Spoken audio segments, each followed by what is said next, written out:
मैं हूं मनीष। आप लोग स्वागत है हमारे YouTube चैनल ESM एकेडमी। उम्मीद है कि आप लोग स्वस्थ हैं और घर पर हैं और अच्छे से पढ़ाई लिखाई आप लोगों की चल रही है तैयारी। तो क्लास 10 के बच्चों के लिए ये सेशन चल रहा है। तो हमारे क्या है सेशन जो चल रहा है वो है रासायनिक समीकरण एवं रासायनिक अभिक्रिया और समीकरण। तो ये चैप्टर चलने वाला है। तो पेन कॉपी लेकर बैठ जाइए। पेपर आपकी फरवरी में है लोगों का, तैयारी में रहिए। अब कितना दिन बचे ही है, तो जो भी मैं पढ़ा रहा हूँ उसको ध्यान से पढ़िए और ध्यान से नोट्स बनाते जाइए, ताकि आप लोग पेपर समय पर सिर्फ देखें एक बार और आप लोग एक बार चुटकियों में तैयार हो जाए। ठीक है। तो पढ़ाई वो होती है कि जहां अगर पेपर में देने बैठ जाए परीक्षाओं में तो बगल वाले का पेन रुक जाना चाहिए। ऐसा पढ़ाई आप लोगों को होना चाहिए। उम्मीद है हमारी बात आपको अच्छे से समझ में आ गई होगी। तो चलिए हम अपने लेस्ट पे हैं। इससे पहले क्या है, हमारे इस वीडियो पहले आए हैं तो चैनल को सब्सक्राइब कीजिए, क्योंकि मैं ऐसे ही टॉपिक लेकर चलता हूँ कि जो आप लोगों को लाभदायक हो और पढ़ने में समुदाय सहायक भी हो। तो चलिए तो हम समझते हैं पहले रासायनिक अभिक्रिया एवं समीकरण। तो इससे पहले मैं इसको समझना है कि रासायनिक अभिक्रिया क्या होती है। रासायनिक अभिक्रिया क्या होती है? रासायनिक अभिक्रिया में दो या दो से अधिक पदार्थ मिलकर एक नए एक नए पदार्थ की निर्माण हो और गुणधर्म एक नया हो, उसे हम रासायनिक अभिक्रिया कहते हैं। जैसे कि मैं बात कर दूं, दाल ले लिया और चावल ले लिया, तो दाल ले लिया और पानी ले लिया, दोनों को मिक्स कर दिया। तो जो मैंने दाल और पानी लिया तो वो क्या हो गए, आपके क्या हो गए, दो पदार्थ हो गए। अब दोनों पदार्थ मिलकर एक नए पदार्थ की गुण धर्म नया होगा, उस निर्माण को ही रासायनिक अभिक्रिया कहते हैं। उम्मीद है कि बेहतर से बेहतर आपको अच्छे से समझ में आ गई होगी। चलिए हम रासायनिक अभिक्रिया।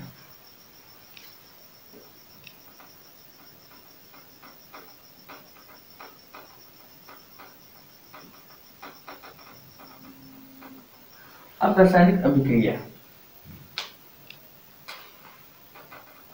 दो या दो से अधिक पदार्थ मिलकर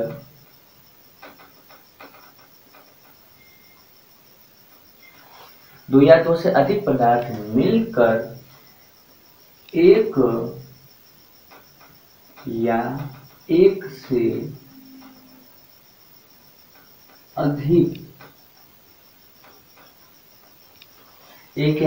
से अधिक नए पदार्थ नए गुणधर्म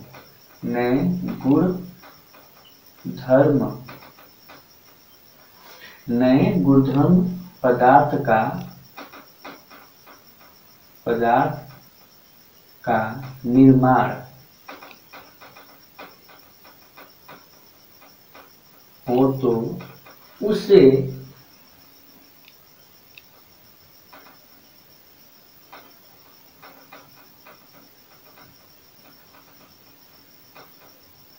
अभिक्रिया कहते हैं।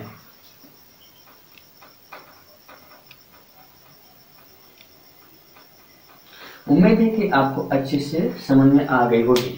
ठीक है दोस्तों, मेरे प्यारे बच्चों, देखिए क्या होगा, दो या दो से अधिक पदार्थ मिलकर एक या एक से अधिक नए गुणधर्म पदार्थ का निर्माण होता है, उसे रासायनिक अभिक्रिया कहते हैं। आपको अच्छे से समझ में आ गई। जैसे मैं बात करूं, ये रहा आपका हाइड्रोजन प्लस ये रहा ऑक्सीजन। ठीक, ये दोनों भैया मिलकर एक नए पदार्थ का, नए गुणधर्म वाले पदार्थ जो निर्माण होता है, उसी को हम रासायनिक अभिक्रिया कहते हैं। तो क्या बनेगा भैया, H2O। उम्मीद है कि आपको अच्छे से समझ में आएगी। चलिए थोड़ा सा और इसको डिटेल में हम समझते हैं, ये कैसे हुआ और गुणधर्म क्या मतलब होता है, इसको भी हम समझेंगे। चलिए देखिए, ये हाइड्रोजन है, एक ज्वलनशील होता है, ऑक्सीजन भी ज्वलनशील है। तो ये दोनों भैया मिलते हैं, ये जो एयर है ये नमी होती है, ऑक्सीजन क्या है, एक नमी हवा होती है, दोनों मिलने से ही जल बनता है। ठीक है, यहाँ तो वो था हमारा हाइड्रोजन, यानी कि यहाँ ज्वलनशील था, आग था, और यहाँ ऑक्सीजन था नमी जैसा। ठीक है, अब ये दोनों भैया क्या कह रहे हैं कि दोनों भैया मिलकर नए यानी जल प्राप्त हुआ। क्या हुआ, जल।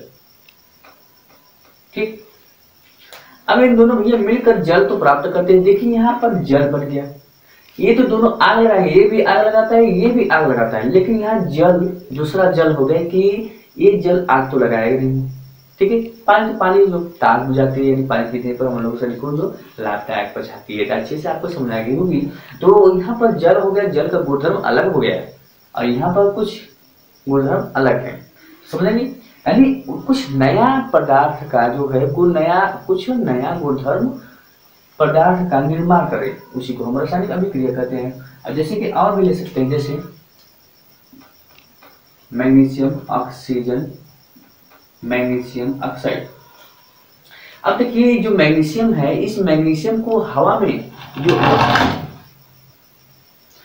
ये देखिए मैग्नीशियम और ऑक्सीजन है, ये जो मैग्नीशियम है जब ये समझिए वायु क्या है, वायु, जब मैग्नीशियम को वायु में यानी खुले स्थान में जब जलाते हैं मैग्नीशियम को, तो ऑक्सीजन जो क्या है, ऑक्सीजन क्या है, उड़ जाता है इसमें से। जो ऑक्सीजन जो है वायु में जब मैग्नीशियम ले जाते हैं तो जो मैग्नीशियम है उड़ जाता है, तो वहाँ क्या प्राप्त होता है, मैग्नीशियम ऑक्साइड, यानी कि वहां पर पहुंचता है आपका केवल एक चूर्ण पहुंचता है। क्या है, चूर्ण बचता है। ठीक है, अब देखिए ध्यान से, अब तो ये तो हो गया चूर्ण बचा है, चूर्ण, सॉरी यहाँ चूर्ण नहीं लिखे। ठीक है, चूर्ण बड़ा। अब देखिए ध्यान से, अब मैग्नीशियम अब ये बन गया, पर चूर्ण बन गया। अब ध्यान से देखिए, अब समझ में आ गया होगा। अब थोड़ा एक नोट है, ध्यान से देखिए, आपको ये समझ में आ गया ना, क्लियर समझ में आ गया ना, कमेंट करो, कमेंट करो, चलो आगे। अब हम बताते हैं नोट।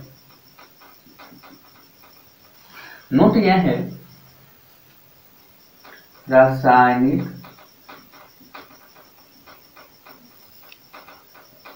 अभिक्रिया, रासायनिक अभिक्रिया को भौतिक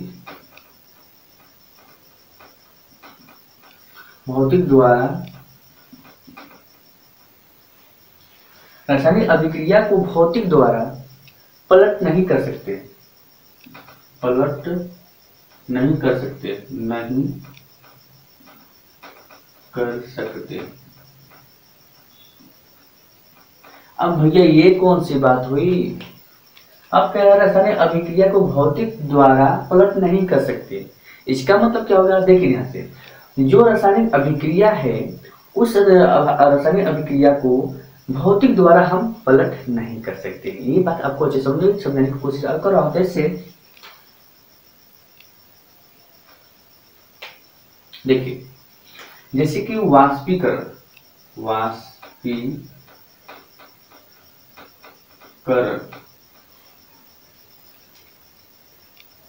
और जैसे कि वाष्पीकरण हो गया, और मान लीजिए कि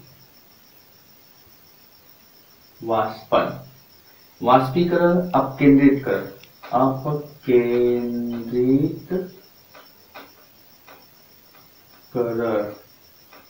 अब ये देख लीजिए, जो वाष्पीकरण है, वाष्पीकरण जो होता है, जैसे कि मैंने लोटा में पानी ले लिया और उसको गर्म कर दिया नीचे से, तो पानी क्या है ऊपर उड़ने लगा, तो वो वाष्पीकरण हो गया। अब उसको अगर हम चाहें, वाष्पीकरण जो हुआ है उसको हम किसी ढक्कन से ऊपर से अगर लगा दें, वो पानी क्या बूंदे के द्वारा उसमें लिपट जाएगा। तो देखिए मैंने वाष्पन किया, वाष्पन के बाद फिर पानी आ गया, यानी कि हम भौतिक द्वारा हम वाष्पीकरण करते हैं, तो जो चीज जो जिसमें पलटा उसमें फिर वापस आई, यानी जो चीज बना फिर वही वापस में आई। समझाने की मैं कोशिश करूंगा। देखिए यहाँ से, वाष्पीकरण मतलब ये होता है कि जो चीज मैं पानी उबालने के बाद जो वाष्पीकरण होता है वो जिसमें लिपट जाता है, फिर उसी के लिपटने के बाद जो पानी जो जिसमें प्लेट में लग जाएगा, फिर उसी में पानी बन गया, वाष्प हुआ, वाष्प होने के बाद पानी बन गया।